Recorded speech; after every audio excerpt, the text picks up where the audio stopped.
Welcome back. Today we're doing a deep dive into just a remarkable story. It's about Jennifer Schuett from Texas. Yeah, our sources really focus on her experience, what she went through, and importantly, what she did afterwards. Exactly.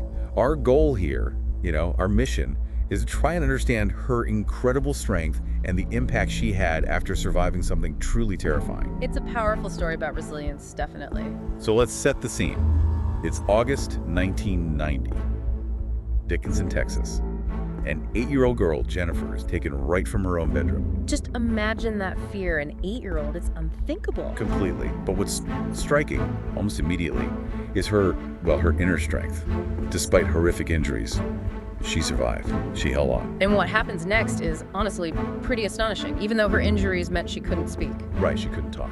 She was conscious, and crucially, her memory was completely intact. She remembered everything that happened. Think about that. She's lying there in a hospital bed, unable to actually voice anything. She starts writing. An 8-year-old finding that way to communicate, writing down her memories after all that trauma. What really stands out there for you? For me, it's the clarity, the details she managed to recall and write down. That became so vital for the police right at the start. She described her attacker's face, his voice. She even remembered him saying his name was Dennis. Wow.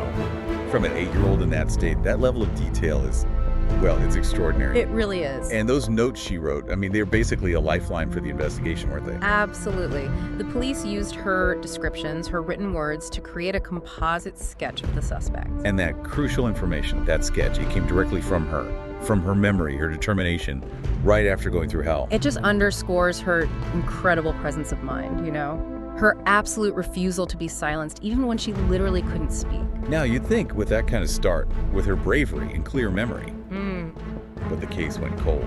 Yeah, it did. For many years. It's tough. It shows how challenging these investigations can be, even with good initial information. But the story doesn't stop there, thankfully. No, it doesn't. Fast forward 18 years, technology catches up, specifically DNA technology. Right, so investigators could go back, re-examine the old evidence from her case using these new methods. Exactly, and that re-examination, it led to a match. The DNA match. Yes, it pointed to a man named Dennis Earl Bradford. He actually had a prior arrest for something else years after Jennifer's death. So after all that time, the name she remembered, Dennis. Precisely. And when the police confronted Bradford with the DNA evidence, He confessed. he confessed to the crime Jennifer had described in detail almost 2 decades earlier. It just confirms how accurate, how vital her childhood memories were. Unwavering. After 18 years. It's a powerful testament to memory, isn't it? And its role in finding justice even much later. Definitely. But her strength, it goes even further than just her own case. Right. She didn't just sort of close the book. She chose to become an advocate. Yeah, a really powerful voice for other survivors, especially kids who've faced similar trauma. Making that choice to take such a painful personal experience and turn it outward to help others, that takes a different kind of strength again. It really does. Channeling that into hope and support for others, it's just incredible empathy and strength. Turning adversity into, a force for good. She shared this message too, something she said that really sticks with you. I want others to know it's possible to survive and still fight back, even years later. Powerful words coming from her, knowing her story, carries so much weight. It speaks volumes about resilience. Jennifer Schuett's story, it really shows you, doesn't it? Someone tried to silence her, to take her voice. But the truth survived. Her voice, in the end, became this incredibly powerful tool for justice, yes, but also for inspiration. Absolutely. It highlights that enduring human spirit, the impact of just holding on to truth. It really makes you think.